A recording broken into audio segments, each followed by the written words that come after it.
হাসপাতালে কোনো সংকটজনক রোগী যে তার আশার বাইরে গিয়ে সুস্থ হয়ে বেরিয়ে এসছে, এরকম তো আপনার জীবনে অনেক ঘটনা আছে।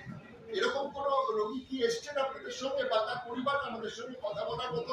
Number one.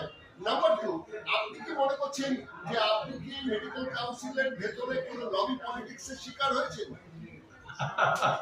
প্রথমত, না, আমি আজকে কোনো পেশেন্টকে সাথে করে নিয়ে আসিনি। বৃক্ষের পরিচয় তার ফল থেকে। আজ আমরা যদি বলি যে চারিদিকে আপনাদের সাহায্য নিয়ে যারা যারা মনে করেন ডক্টর পূর্ণেন্দু রয় গত 34 বছর অনেস্টলি সৎভাবে পরিষেবা দিয়ে গেছেন, তারা ফিডব্যাক পাঠান, তাহলে দেখতে পাবেন কত ফিডব্যাক আসবে। কিন্তু এটাও তো আমি বলছি যে কোন লবিবাজির শিকার, এটা আমি এখানে এইভাবে পাবলিকলি কেন বলতে যাব? কিন্তু আমি তো রোজ ফোন পাচ্ছি যে শুনলাম জেনেসিস বিক্রি আছে, আমাদের ক্লায়েন্ট আছে, আপনি কি আসবেন? এবার পরপর বলে যাচ্ছি, নিউজ বেরিয়েছে ডক্টর পূর্ণেন্দু রয় হার্ট অ্যাটাক হয়ে মারা গেছে। আমার ওয়াইফকে ফোন করে বলা হয়েছে যে ম্যাডাম খুব সরি, আপনি ঠিক আছেন তো? আজকে আমার ওয়াইফ আমাকে ফোন করে বলছে তুমি কোথায়?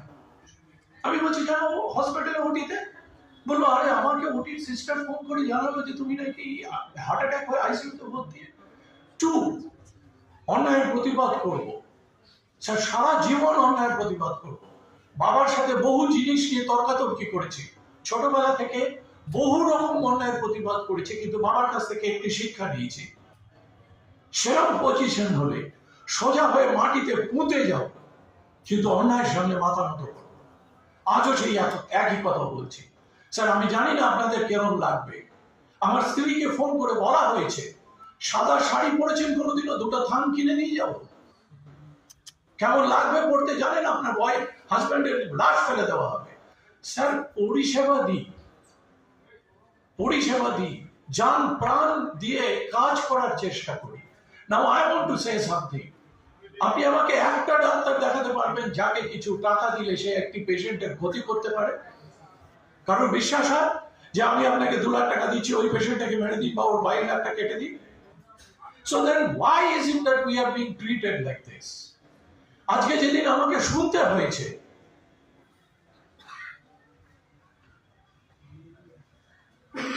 আপনার মেয়ে দুটিকে দেখতে খুব সুন্দর, আমরা রোজ দেখি, ডাক্তারবাবু সাবধানে থাকবে, পারিনি, প্রতিবাদ করার সাহস হারিয়ে ফেলেছে। মেয়ে দুটোকে বিদেশে